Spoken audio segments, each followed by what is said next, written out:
భక్తులైనటువంటి వారు కూర్చుంటారు. ఓ దేవాలయంలో చెట్టు కింద చుట్టూ గుండ్రంగా ఒక చక్కటి వేది కడతాడు. ఆ వేదిక మీద కూర్చుని సంధ్యావందనం చేసుకుంటారు. ఇప్పుడు వీటిని పూర్తములు అంటారు. ఈ పూర్తము చేసి నాకెంత పుణ్యం వచ్చిందండి అని అడిగామనుకో, వస్తుంది కొంత పుణ్యం, కానీ ఆ పుణ్యం నీ సుఖానుభవమునందు నశించిపోతుంది. ఏదో ఒక సుఖం వస్తుంది, ఆ సుఖ రూపంలో పోతుంది. ఏమిటి దానివల్ల నీకు వచ్చే ఫలితం? కాదు, అక్షయ తృతీయ లాంటివి చేసుకోవాలి, జీవుడికి కావలసినవి. కాబట్టి మిగిలినవి చిత్తశుద్ధి కొరకు చేస్తారు. ఇప్పుడు అలా చిత్తశుద్ధి కొరకు చేస్తూ వెళ్ళగా మీరు బాగా పట్టుకోవలసి ఉంటుంది. ఇది శంకరాచార్యుల వారి యొక్క ప్రతిపాదన. స్వపరహితాయోజ్యతం జన్మ అండంలో ఆయన యొక్క ఉద్దేశ్యం అది. నువ్వు అలా చేసుకుంటూ వెళ్ళగా వెళ్ళగా వెళ్ళగా వెళ్ళగా ఇది నీకు ఒకనాడు చిత్తశుద్ధిని కటాక్షిస్తుంది. ఎప్పుడు నాకు ఇదంతా పుణ్యం కింద పడిపోవాలి, పుణ్యం కింద పడిపోవాలని నువ్వు కోరడం మానేసి పరమేశ్వరుడు నాకు ఇచ్చాడు, పరమేశ్వరుడు నా చేత చేయిస్తున్నాడు. మీరు చూడండి, అన్నదానం చేస్తారు. రేపు అక్షయ తృతీయ నాడు చెయ్యవలసినటువంటి ప్రధానమైన పనుల్లో ఒకటి పెరుగు అన్నం. ఈ రెండు, పెరుగన్నం తప్పకుండా ఎవరికైనా పెట్టాలి, ఎవరో ఒకరికి తప్పకుండా పెరుగన్నం పెట్టాలి. అలా పెట్టకపోతే ఇంకా అక్షయ తృతీయ నాడు చేసుకున్నది ఏముంటుంది? కాబట్టి పెడతారు. కనుక అన్నం వండినవాడు ఒక ఆయన ఉంటాడు, అన్నదానం చేస్తున్నాడు, ఆయన తెప్పిస్తాడు. 2000 మందికి కావలసిన సంబారాలన్నీ వండుతాడు. వండి ఏ నాబోటిగాడో పిలుస్తాడు. పిలిచి, ఏమంటే కోటేశ్వరారు, కొంచెం మీరు రేపు కాస్త బలిష్టంగా ఉన్నారు కాబట్టి అన్నపాత్ర పట్టుకోవడం కష్టం కదా, మీరు అన్నం వడ్డిద్దురు అంటాడు. ఇప్పుడు నేను అన్నం వడ్డించడానికి ఆయన చేత నిమంత్రణం చెయ్యబడ్డాను. నేను అన్నపాత్ర పట్టుకుని అన్నం వడ్డిస్తున్నాను. అన్నం నాదా? కాదు. అన్నపాత్ర చేత పట్టుకుని అన్నము వడ్డించడానికి కావలసినటువంటి యోగ్యత వేరొకరి చేత నాకు ఇయ్యబడినది. ఇయ్యబడి అన్నపాత్ర పట్టుకున్నాను. పట్టుకుని ఆకలితో ఉన్న వాళ్ళని కూర్చోపెట్టి ప్రత్యక్షంగా అన్నం పెడుతుంటే, అయ్యా మహానుభావ, 10 మాటలు పిలవకుండా కడుపు నిండా పెట్టావయ్యా అని ఆయన తృప్తిగా తిన్నాడు. ఇప్పుడు అందులో నేను నాది అని తెచ్చినది ఏమైనా ఉందా? నేను వండినవి ఏమైనా ఉన్నాయా? అన్నం కానీ, పప్పు కానీ, కూర కానీ, పచ్చడి కానీ ఆయన వండి, ఆయన తయారు చేయించి నా చేత పెట్టించాడు. నా అదృష్టం అది. పరమేశ్వరుడు కూడా నీ చేత కొన్ని పనులు చేయించడానికి నీకు కొన్ని విభూతులు ఇస్తాడు. 4 మాటలు చెప్పగలిగినటువంటి శక్తి నీకు ఇచ్చాడు. దానిని సమాజపరం చెయ్యాలి. 10 మందికి పనికొచ్చేటటువంటి మంచి మాటలను నువ్వు చెప్పాలి, ఆ విభూతిని ఉపయోగించమని. అప్పుడేమైంది? స్వపరహితాయోగ్యతం జన్మ. అది చెప్పాలి అంటే ముందు నువ్వు చదవడం అన్నది ఒకటి ఉంటుందా? ఇప్పుడు నేను ప్రశ్నోత్తర రత్నమాలిక మీకు చెప్దామని వస్తున్నాను, మీకు ప్రశ్నోత్తర రత్నమాలిక నేను చెప్తున్నాను అంటే దాని వెనక ఉన్న పూర్వాంగం ఏమిటి? నేను చదివాను అనేనా దాని అర్థం? ఆ పుస్తకం చదివానా లేదా? చదవకుండా నేను ఇక్కడ కూర్చుని ఏం చెప్పను? ప్రశ్నోత్తర రత్నమాలిక చదివితే కదా నేను చెప్పడం. కాబట్టి నేను చదువుకున్నాను, నేను చదువుకుని మీకు చెప్తుంటే అది ఏమవుతుంది? నాకు బాగా నాటుకుంటుంది లోపల. నాటుకుని ఓ ఇది కదూ అని బాగా స్ఫురణలో ఉంటుంది. ఉండి నేను అభ్యున్నతిని పొందడానికి కారణమవుతుంది, మీరు అభ్యున్నతి పొందడానికి కారణమవుతుంది. ఏ విభూతి ఎవరికి ఈశ్వరుడిచ్చాడో దానిని సమాజపరము చేయుట అన్న మాటకి పూర్తము అంటారు. ఈ పూర్తము దేని కొరకు చేయవలెను అని అడిగారు. అది చిత్తశుద్ధి కొరకు. నువ్వు అలా ఏ పుణ్యమో కోరకుండా చెయ్యగా చెయ్యగా చెయ్యగా చెయ్యగా ఒకానొక రోజున నువ్వు ఏ మార్గాన్ని పట్టుకున్నావో ఆ మార్గంతోనే పూర్తము ద్వారా ఈశ్వరుని చేరిపోతావు. దానివలన చిత్తశుద్ధి ఏర్పడుతుంది. మీరు బాగా జ్ఞాపకం పెట్టుకోండి ఒక్క విషయాన్ని. మోక్షము అంటే ఆకాశంలోంచి ఊడి పడదు కొత్తగా.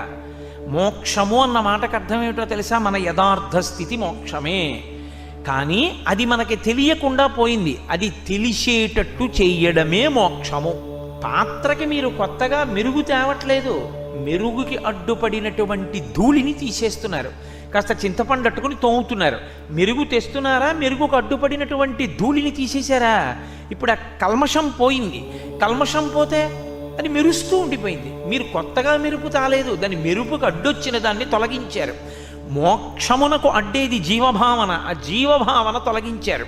ఇది పూర్తము ద్వారా సంభవం అవుతుంది. ఒక్కొక్కసారి తాను తనకున్నదేదో దానిని ఇతరులకు అదే పనిగా పంచిపెట్టేటటువంటి ప్రక్రియ యందు కలిగినటువంటి చిత్తశుద్ధి వలన భగవంతుని అనుగ్రహము చేత కలిగినటువంటి జ్ఞానావిర్భావము వలన ముముక్షువై మోక్షమునకు అధికారి అయి ఇక్కడే ఇప్పుడే మోక్షాన్ని పొందుతాడు. భాగవతంలో రంతిదేవోపాఖ్యానము అని ఒక ఉపాఖ్యానం, చాలా చాలా చిన్న ఉపాఖ్యానం. నాకు జ్ఞాపకం ఉన్నంత వరకు నవమస్కంధం అనుకుంటాను. ఆ రంతిదేవోపాఖ్యానంలో పోతన గారు ఒక అద్భుతమైన విషయాన్ని ఆవిష్కరిస్తారు.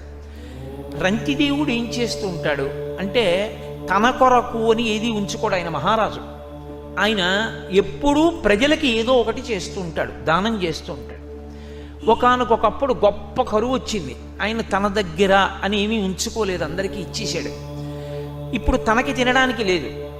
నాకు లేదు మీరు పెట్టండి అంటే తినవలసిన వాడు తినకుండా తనకి పెట్టేస్తాడేమో అని తాను అడగకుండా అంతఃపురంలో ఉండిపోయాడు భార్యా బిడ్డలతో.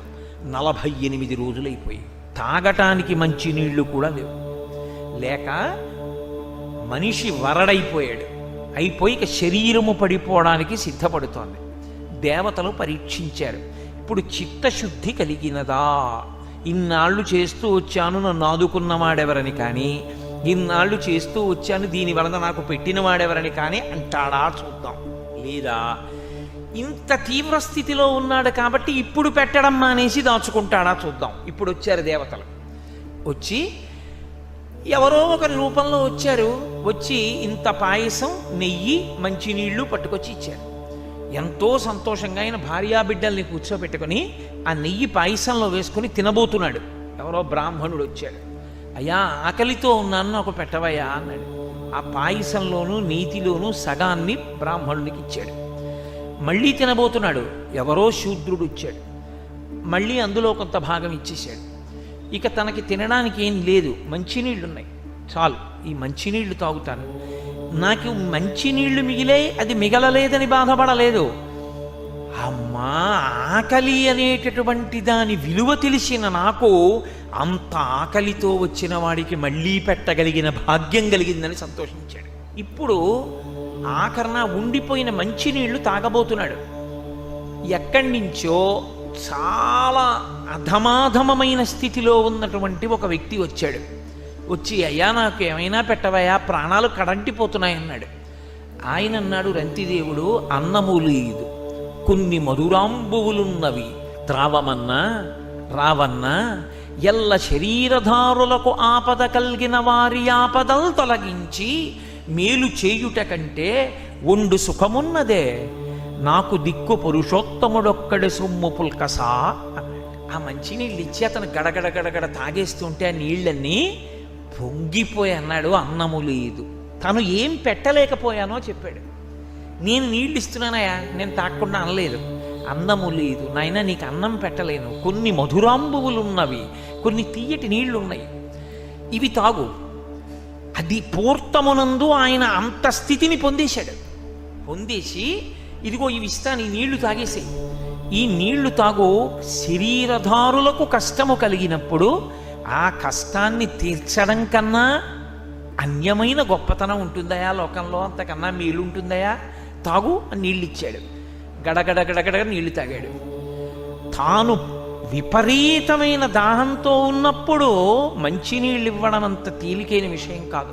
మీరు చూడండి, మంచి ఎండలో భార్యాభర్తలు ఇద్దరూ భోజనానికి వచ్చి కూర్చున్నారు అనుకోండి. ఇద్దరూ ఉద్యోగం చేస్తున్నారు, ఇద్దరూ మధ్యాహ్నం భోజనానికి వచ్చారు, ఇద్దరూ భోజనానికి కూర్చున్నారు, ఇద్దరూ పప్పు నెయ్యి అన్నం కలుపుకొని 2 ముద్దలు తిన్నారు. గడగడ గడగడ కాసి నీళ్లు తాగేశాడు ఆయన. గ్లాస్ ఖాళీ అయిపోయింది. ఆవిడ గడగడ గడగడ 2 గ్లాసు నీళ్లు తాగేసింది. మరచెంబు ఈయన దిగింది. మళ్ళీ 2 ముద్దలు తినేటప్పటికీ ఇద్దరికి మళ్ళీ దాహం వేసింది. ఏమండి కొంచెం నీళ్లు పొద్దురు అంది ఆవిడ గ్లాస్ ఇలా పట్టుకుని. ఈయనకి దాహం వేస్తోంది. మీరు గమనించండి, ఆయన ఆవిడకి పోసి తాను పోసుకోడు, తను పోసుకుని ఆవిడికి పోస్తాడు, లేకపోతే ఉండు అని తను తాగిపోస్తాడు. మంచినీళ్ల విషయంలో అంత తొందరగా మీ దాహాన్ని కూడా కాదని ఒకరికి ఇచ్చేయడం అంత తేలిక కాదు.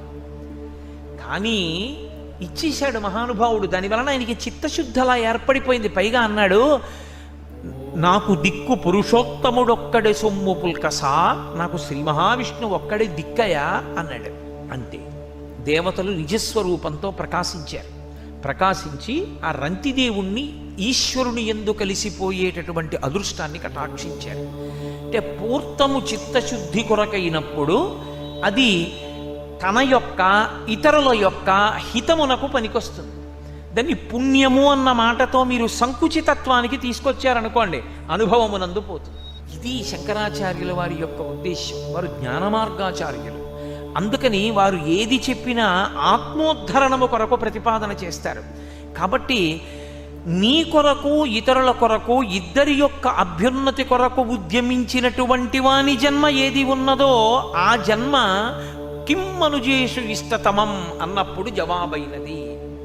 అంటే నువ్వు ఏ పని చేస్తున్నా నీ ధర్మాన్ని నువ్వు విడిచిపెట్టేయకూడదు. నీ ధర్మాన్ని నువ్వు చేస్తూ ఇతరులకు ధర్మమును నిలబెట్టే ప్రయత్నం చెయ్యాలి. రామచంద్రమూర్తి గురించి చెప్తూ శ్రీరామాయణంలో ఒక మాట చెప్తారు, రక్షిత జీవలోకస్య ధర్మస్య పరిరక్షిత, రక్షిత స్వస్య ధర్మస్య స్వజనస్య రక్షిత. రాముడు లోకమంతటా ధర్మమును నిలబెట్టేవాడు. ఎక్కడైనా ధర్మము గాడి తప్పితే ఆయన ఒప్పుకునేవాడు కాదు. అందుకే వాలి తమ్ముడి భార్యను అపహరిస్తే రాముడు ఊరుకోలా, వాలిని సంహరించాడు. ధర్మమును నిలబెట్టడం రాముని యొక్క లక్షణం. నేను ధర్మాన్ని నిలబెడతానండి అని ఊళ్ళో వాళ్ళందరికీ ధర్మం చెప్పి తను మాత్రం ధర్మం మానేయడం రాముడి లక్షణం కాదు. తను తన ధర్మంలో నిలబడతాడు, ఇతరుల యొక్క ధర్మాన్ని నిలబెడతాడు, తన వారిని రక్షించుకుంటాడు, లోకాన్నంతటినీ రక్షిస్తాడు. ఇది రాముని యొక్క లక్షణం. నీ ధర్మమును నువ్వు మరిచిపోకూడదు. ప్రశ్నోత్తరమాలిక మీద ఉపన్యాసం చెప్పావు, బాగుంది. కానీ సాయంకాలం దానికోసం సంధ్యావందనం మానేసి మాత్రం ఉపన్యాసానికి రాకు. అంత అవసరమైతే 5 నిమిషాల ఉపన్యాసానికి ఆలస్యం అయిపోతే నీ కంఠం తెగిపోదు. సంధ్యావందనం మానేసి మాత్రం నువ్వు ఉపన్యాసం చెప్పకూడదు. నీ ధర్మం నీకది ప్రధానం. నువ్వు ముందు సంధ్యావందనం చేయాలి. నువ్వు సంధ్యావందనం చేయి, తర్వాత వచ్చి ప్రవచనం చేయి. నువ్వు ప్రవచనం చేస్తానని సంధ్యావందనం మానేస్తే నువ్వు పాడైపోతావు. అసలు ఇతరులకు చెప్పే అధికారము నీకు పోతుంది. ఏది ఎలా చెయ్యాలో అలా చెయ్యాలి. స్వధర్మమును నిలబెట్టుకోవాలి, ఇతరుల యొక్క ధర్మమును నిలబెట్టాలి. అంటే ఇతరుల యొక్క ధర్మమును నువ్వు పాడు చేయరాదు. ఎప్పుడూ కూడా లోకంలో ఉండవలసినటువంటి ప్రధానమైన లక్షణం ఏమిటో తెలుసా? ఇతరుల ధర్మమును, ఇతరుల యొక్క మార్గమును పాడు చేసేలా ప్రవర్తించకూడదు. చంద్రశేఖర భారతీ స్వామి వారి దగ్గరికి ఓ క్రైస్తవుడు వచ్చాడు. వచ్చి ఆయన అన్నాడు, మీ సనాతన ధర్మము, దీని సిద్ధాంతములు, దీని యొక్క పరిధి చూస్తే నాకు పరమ సంతోషంగా ఉంది, మీరు నన్ను మీ మతంలో చేర్చుకోండి అన్నారు. వెంటనే చంద్రశేఖర భారతీ స్వామి అన్నారు, నువ్వు క్రైస్తవ మతంలో పుట్టడానికి కారణం ఎవరై ఉంటారనుకుంటున్నావు అని అడిగాడు. పరమేశ్వరుడు నా నిర్ణయమా? నేను సనాతన ధర్మంలో పుడతానని పరమేశ్వరుడిని అడిగొచ్చానా? సనాతన ధర్మమునందు నేను పుట్టాలన్న నిర్ణయాన్ని పరమేశ్వరుడు చేశాడు. క్రైస్తవ మతమునందు పుట్టాలి అని ఒక వ్యక్తికి పరమేశ్వరుడు నిర్ణయం చేశాడు. నీవు క్రైస్తవ మతంలోంచి సనాతన ధర్మంలోకి వచ్చేస్తాను అని అన్నప్పుడు నువ్వు మొదట చేస్తున్న పని పరమేశ్వరుని యొక్క నిర్ణయాన్ని తిరస్కరించడం. పరమేశ్వరుణ్ణి అవమానించిన నీకు ఇంకొక విశ్వాసములోకి వెళ్ళి పరమేశ్వరుడి యొక్క అనుగ్రహాన్ని పొందుతానని ఎలా అనుకుంటున్నావు? ఎక్కడైనా మంచి అన్నది ఉంటుంది లోకంలో, ఎందులోనూ మంచి లేనిదన్నది ఉండదు. ప్రతి దానిలో మంచి ఉంది. క్రైస్తవ మతంలో మంచి లేకపోవడం ఏం లేదు, అందులో ఉండే మంచి అందులో ఉంటుంది. కాబట్టి నువ్వు ఉత్తమ క్రైస్తవుడివిగా నీ మతంలో ఏ మంచి విషయాలున్నాయో వాటిని బాగా పట్టుకో, ఉత్తమమైన క్రైస్తవుడివిగా. అది నిన్ను ఈశ్వరుని యొక్క అనుగ్రహానికి దగ్గర చేస్తుంది. తప్ప నువ్వు క్రైస్తవ మతాన్ని విడిచిపెట్టి సనాతన ధర్మంలోకి వస్తానంటే నిన్ను పుట్టించిన పరమాత్మ యొక్క శాసనాన్ని నువ్వు అగౌరవపరిచిన వాడివి కాలా? ఎందులో నిన్ను ఈశ్వరుడు పుట్టించాడో అందులో నువ్వు కృతకృత్యుడవై అందులో ఉన్న సిద్ధాంతాన్ని పాటించి ఈశ్వరుడికి దగ్గరకా. ఆయన పొంగిపోయాడా? వచ్చినటువంటి వ్యక్తి పశ్చిమ దేశాల నుంచి వచ్చినవాడు పొంగిపోయాయా, ఎంత గొప్పగా చెప్పారు. నిజం, మా మతంలో కూడా మంచి మాటలు ఉన్నాయి. నేను ఆ మంచి మాటలను బాగా అనుష్ఠించి ఉత్తమమైన క్రైస్తవుడిగా నిలబడతాను.